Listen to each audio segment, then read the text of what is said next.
This summer, I'm going to give a class in mushroom identification at the New School for Social Research. When I proposed it to Dean Clara Meyer, she spoke to Professor McIver, who lives in Piermont. She said, "What do you think about our having a mushroom class at the new school?" He said, "Fine idea. Nothing more than mushroom identification develops the powers of observation." This remark was relayed both to the president and to me. It served to get the class into the catalog and to verbalize for me my present attitude toward music. It isn't useful, music isn't, unless it develops our powers of audition. But most musicians can't hear a single sound. They listen only to the relationship between two or more sounds. Music for them has nothing to do with their powers of audition, but only to do with their powers of observing relationships. In order to do this, they have to ignore all the crying babies, fire engines, telephone bells, coughs that happen to occur during their auditions. Actually, if you run into people who are really interested in hearing sounds, you're apt to find them fascinated by the quiet ones. "Did you hear that?" they will say.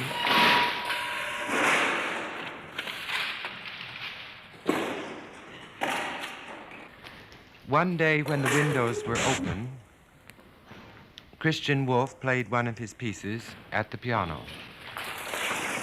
Sounds of traffic, boat horns were heard not only during the silences in the music, but being louder, were more easily heard than the piano sounds themselves. Afterward, someone asked Christian Wolff to play the piece again with the windows closed. Christian Wolff said he'd be glad to, but that it wasn't really necessary, since the sounds of the environment were in no sense an interruption of those of the music.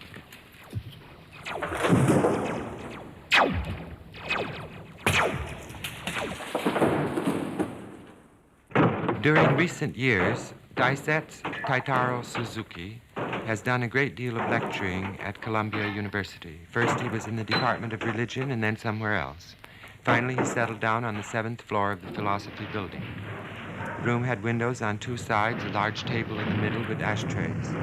There were chairs around the table and next to the walls. These were always filled with people listening, and there were generally a few people standing near the door. The time was 4 to 7. During this period, most people took now and then a little nap. Suzuki never spoke loudly, and when the weather was good, the windows were open and the airplanes leaving LaGuardia flew directly overhead, drowning out from time to time whatever he had to say. He never repeated what had been said during the passage of the airplane. 3 lectures I remember in particular. While he was giving them, I couldn't for the life of me figure out what he was saying. It was a week or so later, while I was walking in the woods looking for mushrooms, that it all dawned on me.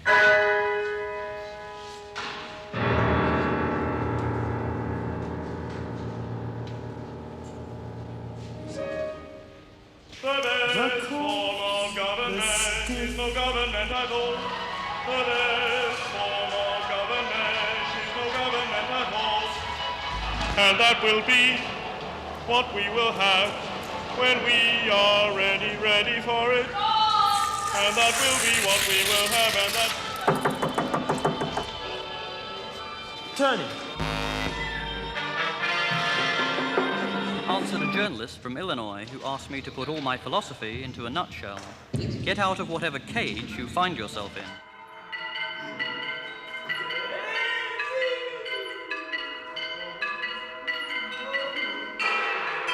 The interior of the deconsecrated church of St. James's in Islington, London, was refurbished and redecorated in the year of John Cage's 70th birthday for the performance of a John Cage musical circus. A dozen works composed by John Cage over the last 40 years were performed in the space of 2 hours. The way in which they were performed was arranged by a process of chance operations, which determined that several of the works would be played simultaneously, and practically all of them would, at some time, overlap.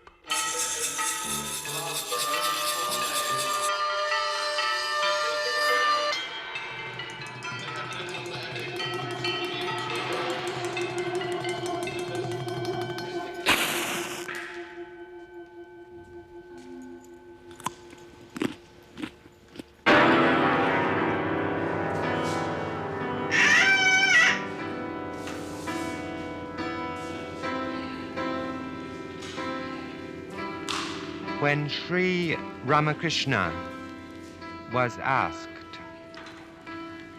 why, if God is good, is there evil in the world? He replied,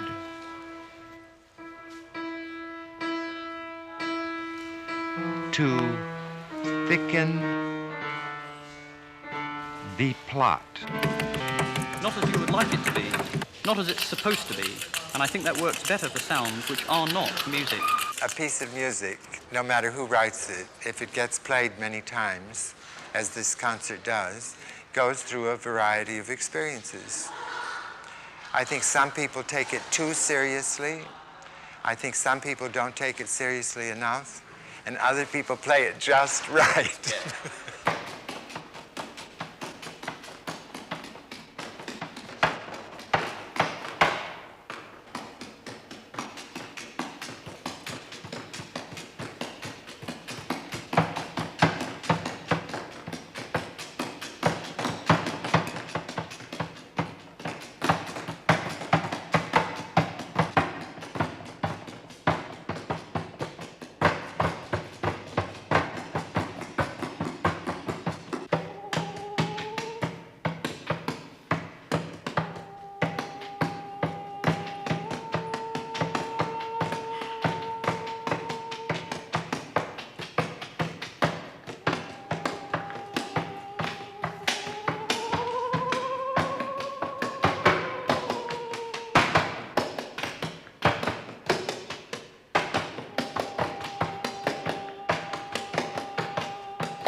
In 1954, when I went to Europe, I no sooner arrived in Paris than I noticed that the city was covered with posters publicizing a mushroom exhibition that was being held in the Botanical Gardens. When I arrived, I found myself in a large room filled with many tables upon which were displayed many species of fungi. On the hour, from a large centrally placed loudspeaker, a recorded lecture on the deadly poisonous amanitas was delivered. During this lecture, nobody in the hall moved or spoke. Each person's attention was, so to speak, riveted to the information being given. A week later, I was in Köln, in Germany, attending a concert of electronic music. There was also an audience and a large loudspeaker. However, many in the audience were dozing off, and some were talking to their neighbors.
Kwanzaa points out that a beautiful woman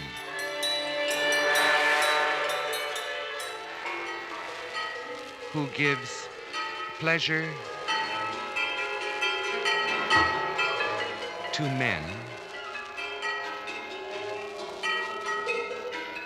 serves only to frighten the fish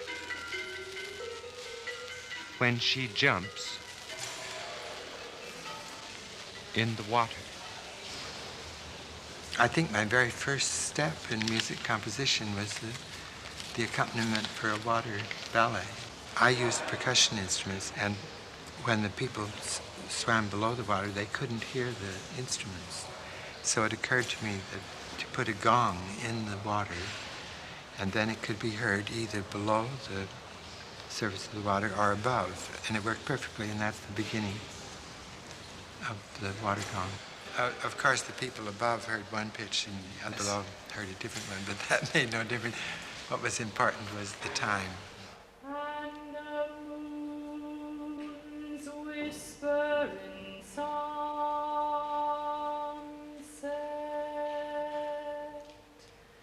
thrushes toward dusk,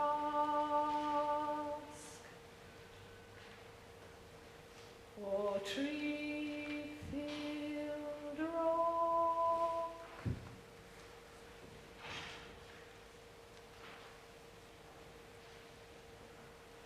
Why-colored worlds of because do not stand against yes, which is built by forever,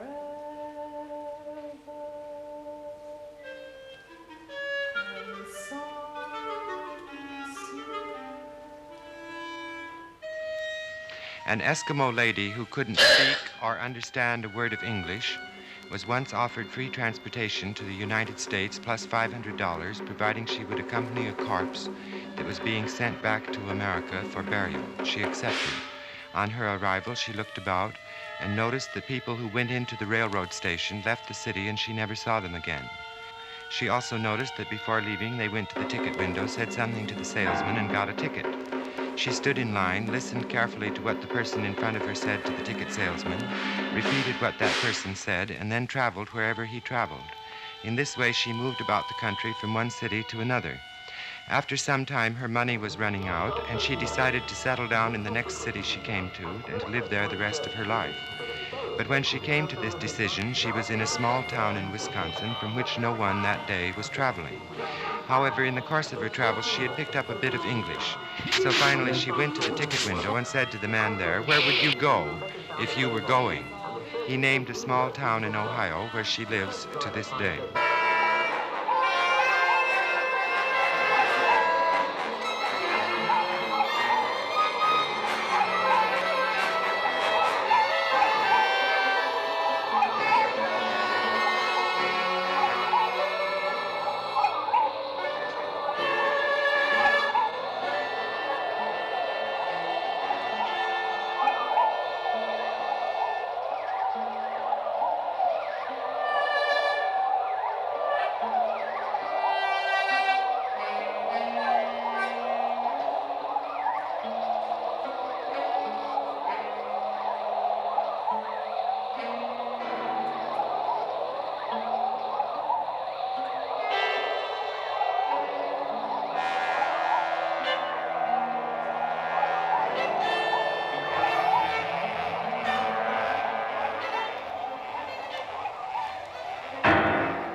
Years ago in Chicago, I was asked to accompany two dancers who were providing entertainment at a businesswomen's dance party given in a hall of the YWCA. After the entertainment, the jukebox was turned on so everybody could dance. There was no orchestra. They were saving money. However, the goings-on became very expensive. One of the arms in the jukebox moved a selected record onto the turntable. The playing arm moved to an extraordinarily elevated position. After a slight pause, it came down rapidly and heavily on the record, smashing it.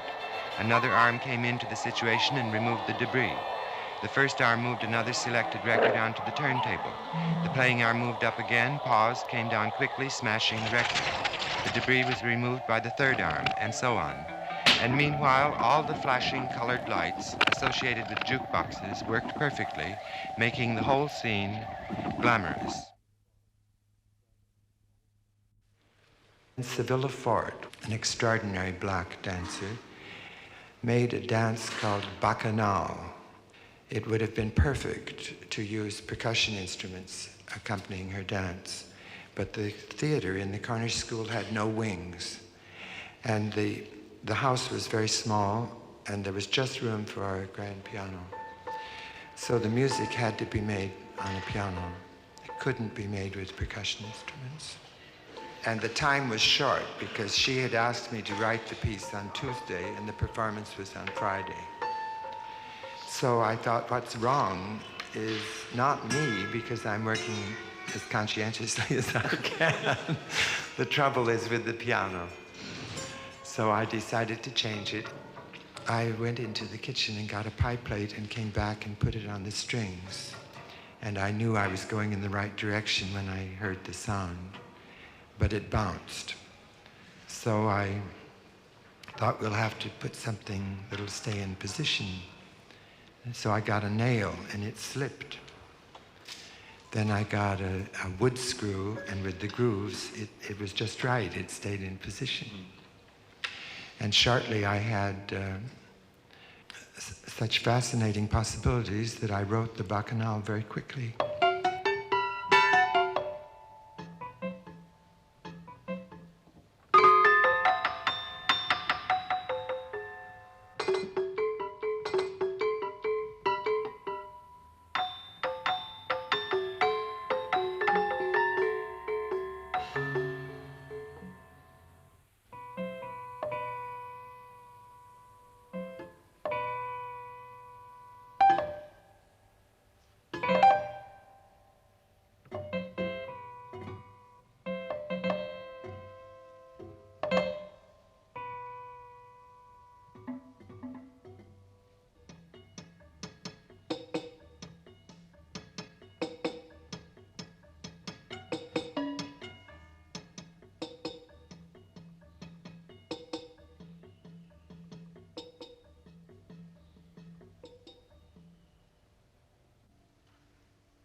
It was after I got to Boston that I went into the anechoic chamber at Harvard University. Anybody who knows me knows this story. I am constantly telling it. Anyway, in that silent room, I heard two sounds, one high and one low. Afterward, I asked the engineer in charge why, if the room was so silent, I had heard two sounds. Right. He said, describe them. I did. He said, the high one was your nervous system in operation.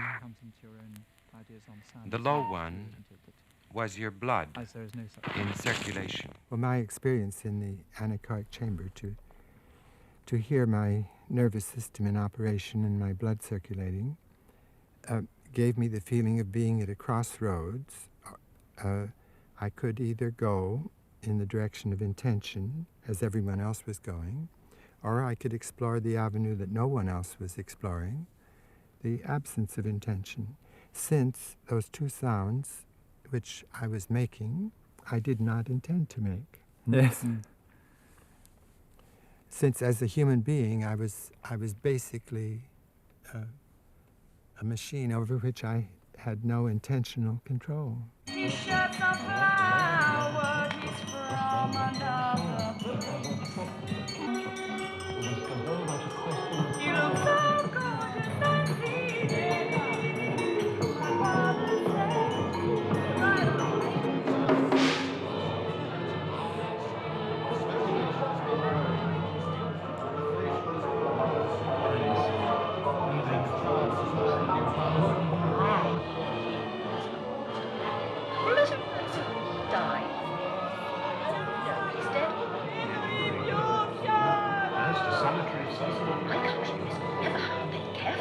see. No one dies here.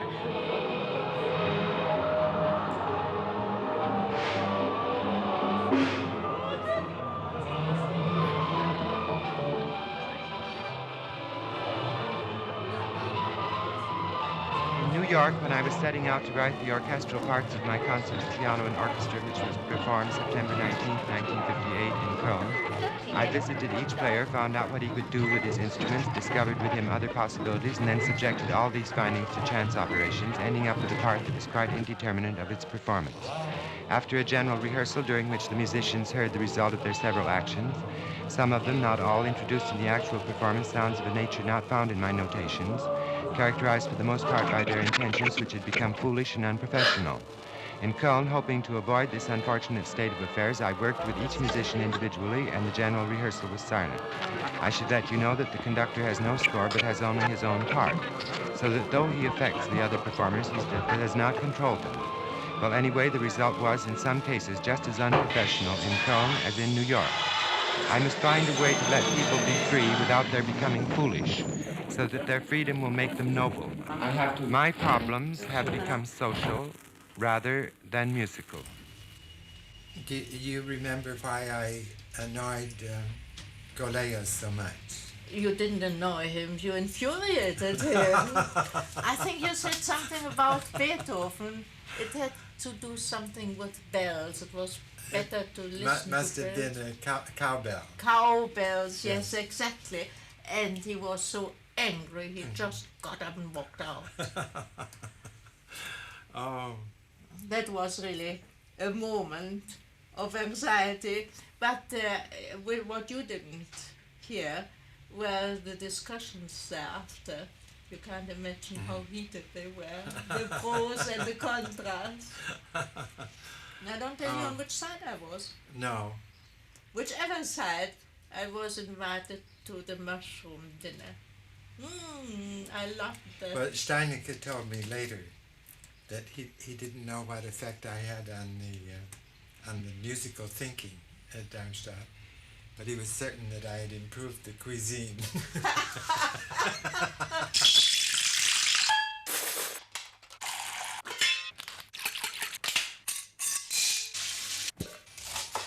I follow the macrobiotic diet now, and I'm grateful to Yoko Ono and John Lennon. They had been for many years following the macrobiotic diet. What it is a refusal of animal fats, use instead of vegetable oils. My wrists used to be this thick. I couldn't have lifted this cup 9 years ago, and within 1 week of the changed diet, I had no further need for aspirin. I had been taking 12 aspirin a day for 15 years at the advice of fine doctors. I spent two days, I would say, in shock at the notion of not eating butter again. Shizuko used to say, don't take the diet too seriously. I said, what do you mean when you say don't take the diet too seriously? And she said, well, when you're with friends, you could have a potato.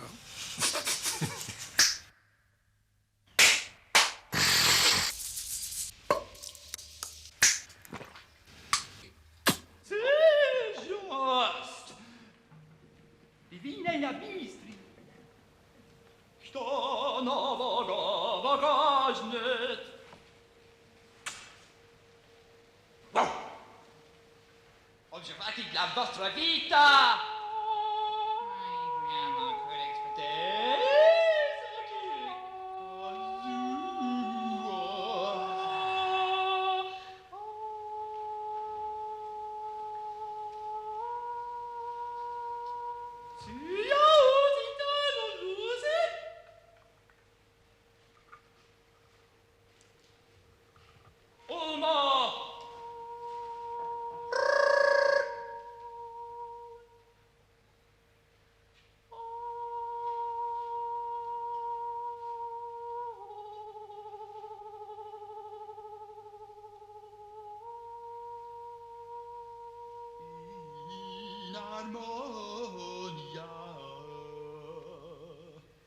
Divisionetech.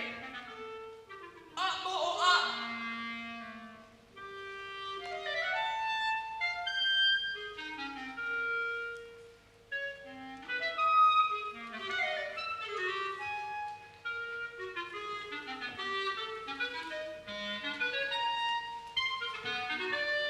sa morte.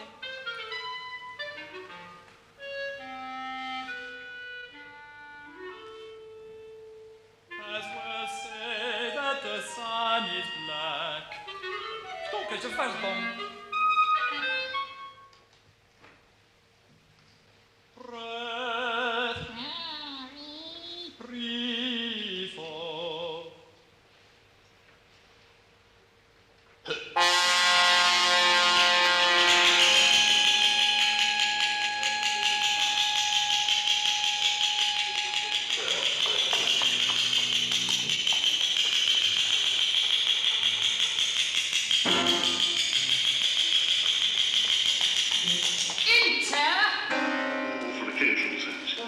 Well, now let's move on to music from churches. It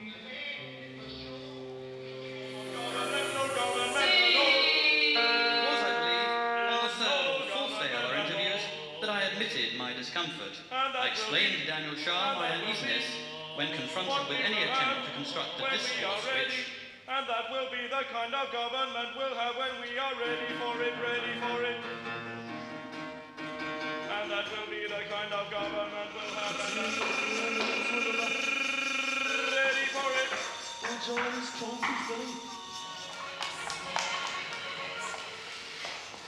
The revolution. The revolution. The apocalypse.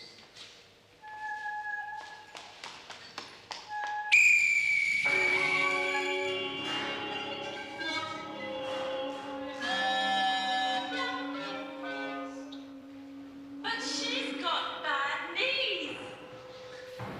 It was a Wednesday. I was in the 6th grade. Straight. One. I overheard Dad saying to Mother, "Get ready. We're going to New Zealand Saturday." I got ready. I read everything I could find in the school library about New Zealand. Saturday came.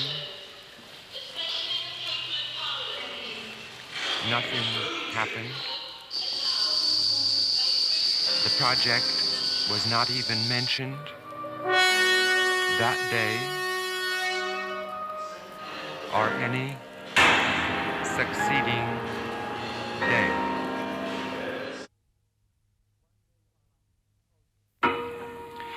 One day while I was composing, the telephone rang. A lady's voice said, "Is this John Cage, the percussion composer?" I said yes. She said, "This is the J. Walter Thompson Company." I didn't know what that was, but she explained that their business was advertising. She said, "Hold on, one of our directors wants to speak to you." During a pause, my mind went back to my composition. Then suddenly a man's voice said, "Mr. Cage, are you willing to prostitute your art?" I said yes. He said, "Well, bring us some samples Friday at 2. I did. After hearing a few recordings, one of the directors said to me, "Wait a minute." Then 7 directors formed what looked like a football huddle. From this, one of them finally emerged, came over to me and said, "You're too good for us. We're going to save you for Robinson Crusoe."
we will have when we are ready, and that will be the kind of government we'll have when we are ready for it, ready for it, ready for it.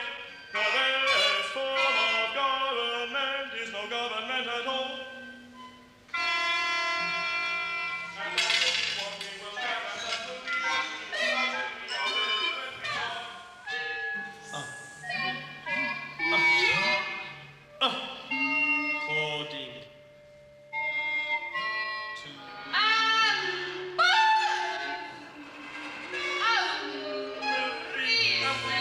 We are ready for it. And that's the kind we'll have when we are ready. The best form of government is no government at all.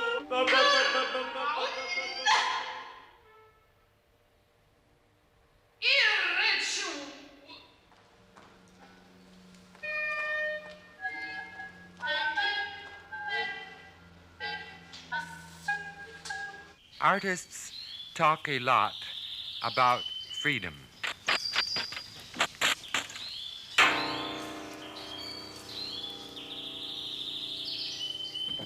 So, recalling the expression free as a bird,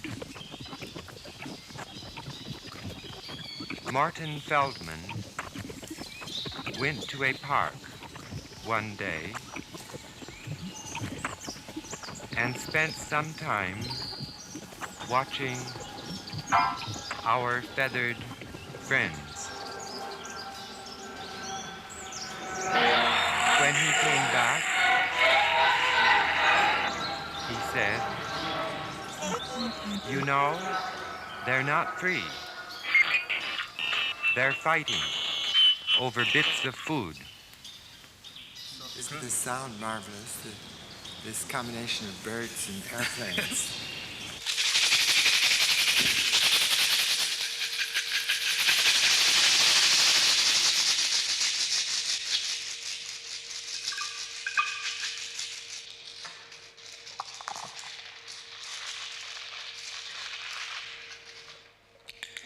When I was in Australia touring, I would early in the morning go to the botanical gardens where the gardeners had conveniently taken away all the dry material.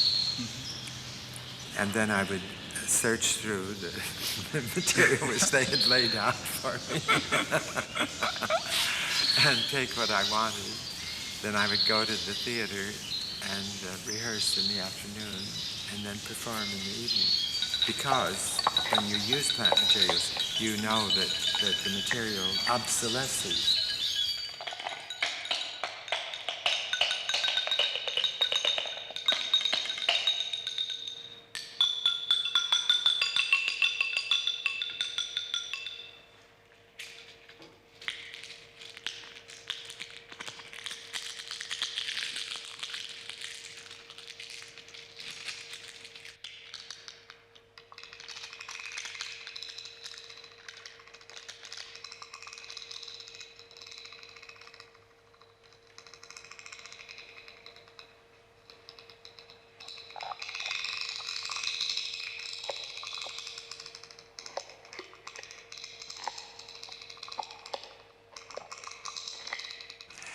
I found a music stand in the Japan Society in New York, 3 or 4 years ago, when I was to accompany Merce Cunningham in one of our dialogues. And it was an old music stand, and if I turned it upside down and used the 3 legs, you know, to drive it across a wooden floor, the relation between my driving and the frictional sound of the rack on the floor I wasn't able to control it because of the oldness of and some kind of break in the connection. The result was whatever I did, I got something that wasn't in my mind to get. And that leads to a kind of improvisation that results in discoveries. The same is true of conch shells filled with water, particularly with respect to the time of the gurgle. You have no way of controlling it.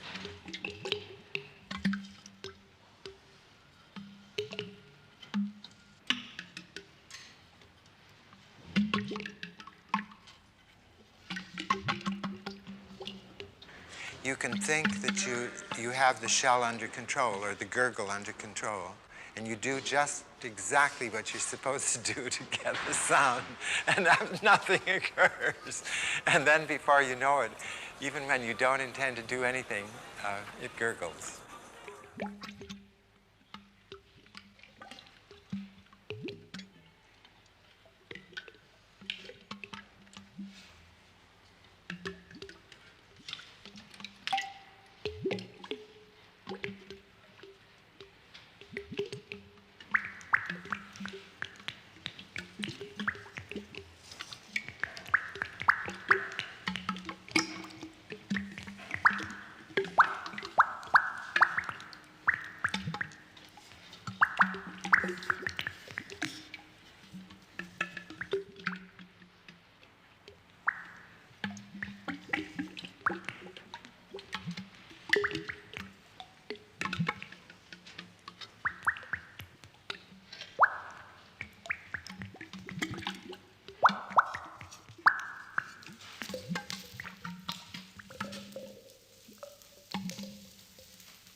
I don't myself use records, and I give the example of someone who lives happily without records. But I notice that no one pays any attention to me. Or maybe a few pay attention, but most people use records. Well, it's useful to hear music from concerts or performances It's that you really could never not, get to. No, it's really not useful at all. Well, it merely destroys one's need for real music. It substitutes artificial music for real music, and it makes people think that they're engaging in a musical activity when they're actually not. And it has completely distorted and turned upside down the function of music in anyone's experience. For instance, if you don't believe what I've said, I was present at a concert conducted by Stravinsky of one of his own works. Right. And I was sitting behind a 10-year-old child and his father. And after the performance was finished, the child turned to his father and said, "That isn't the way it goes." And another, I told that story to someone, and I received this one, which is charming. A child in a similar circumstance turned to his mother and said, "Why don't they turn the record over?"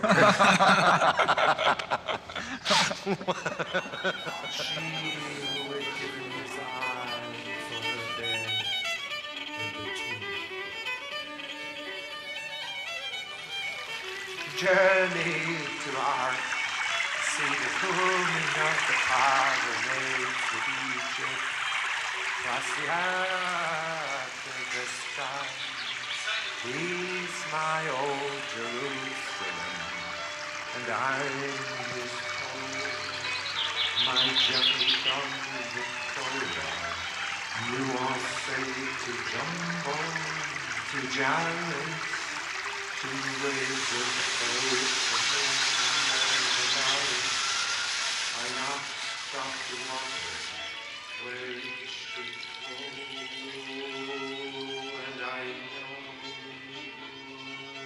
I was asked by Tri-Quarterly editor Elliot Anderson to make a text or a piece of music, anything he said, about Joyce. And I wrote back and said I was too busy. And he kept pestering me. And finally, I thought the easiest way to stop the correspondence and to stop the interruption of my work would be to comply with his request.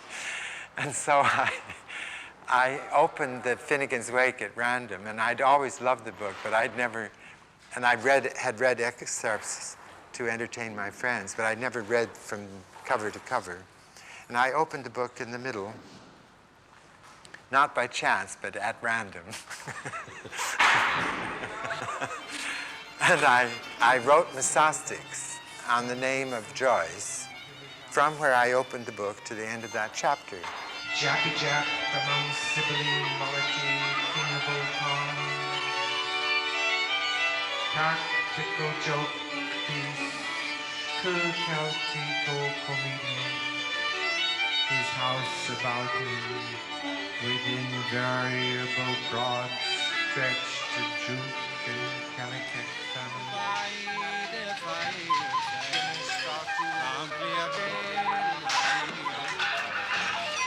I'm afraid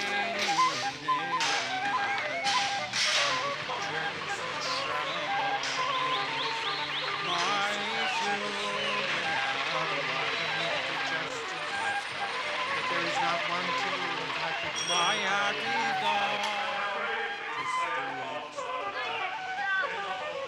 Joy had been variety, had stimulants in the shape of G and G. Juiced after taking their liquor from highway and round byways.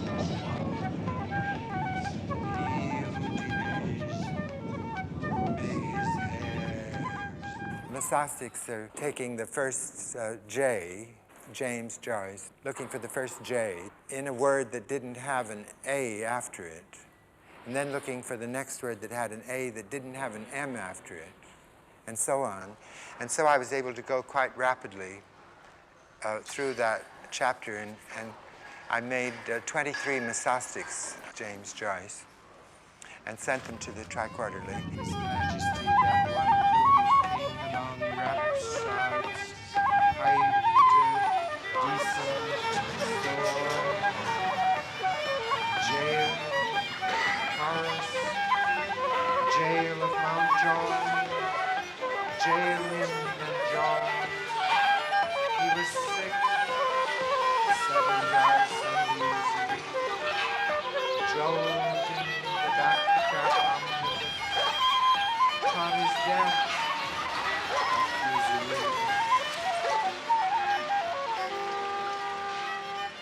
Klaus Schoening of the West German radio, hearing that I'd written this text that could be read in the space of an hour, asked me if I'd read it for his program.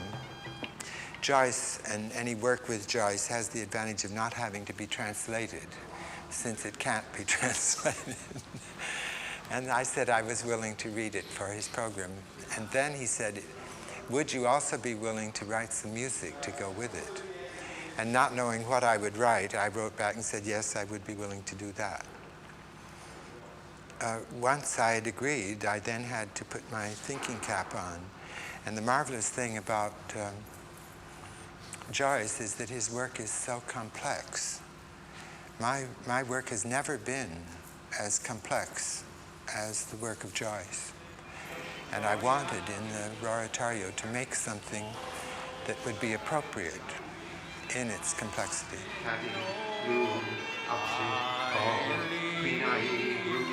In for the church, revolve animals die, the streets that dry, some major bore should wind from. While I was putting it together with John Fullerman at IRCAM in Paris, Frans van Rossum from Holland came to hear what I was doing. He said, Putting all these sounds together, aren't you afraid that you're going to get white noise? And I said, I'm sure it'll be noise, but I doubt whether it'll be white. Do you prefer it in these parts? If lively nose, Japanese miner, take your head out of your fat stripes, cheek by Joe with his fisherman's blog for an animal you're all a base, you bound kings, gather behind. There are many elements in it which are not controlled by me and which are free to move as elements in a mobile, particularly the Irish traditional music.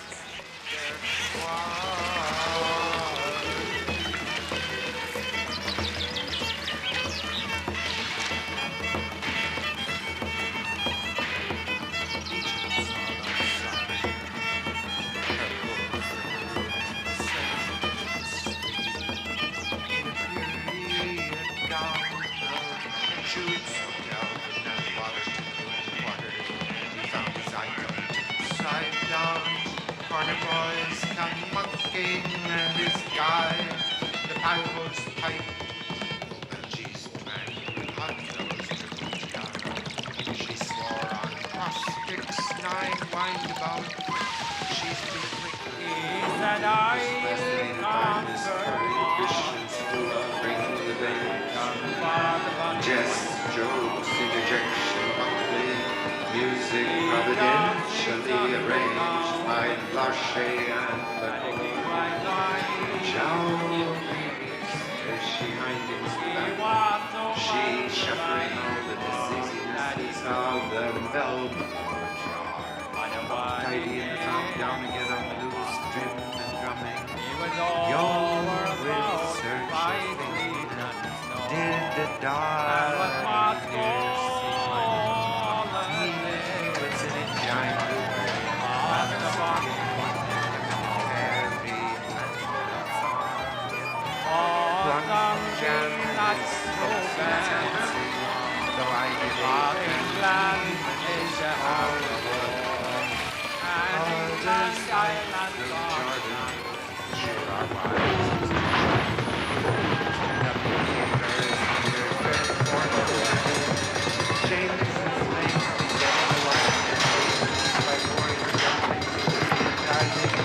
solid into your flesh.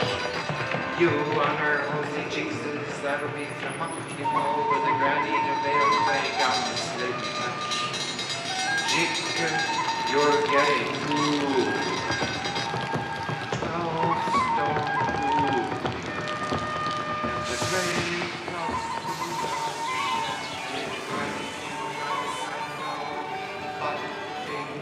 charging, racing, missions, this is intricate,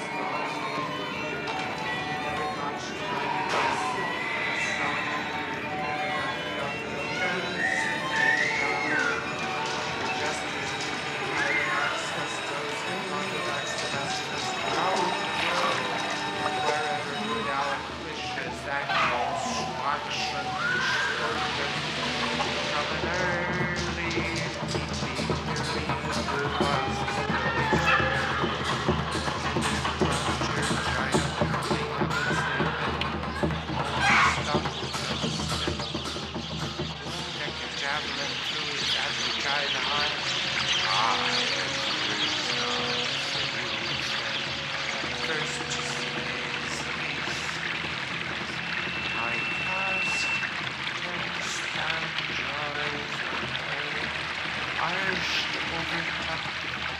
What screech of shipping, what blow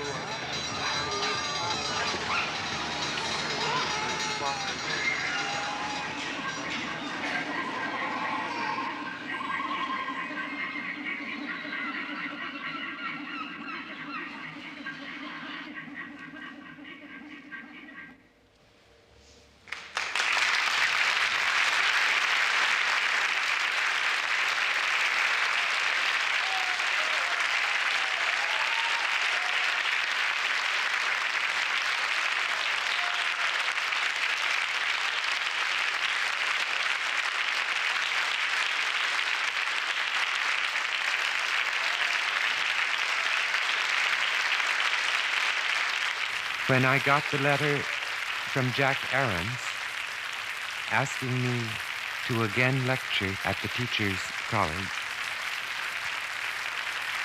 I wrote back and said I'd be glad to, that all he had to do was let me know the date.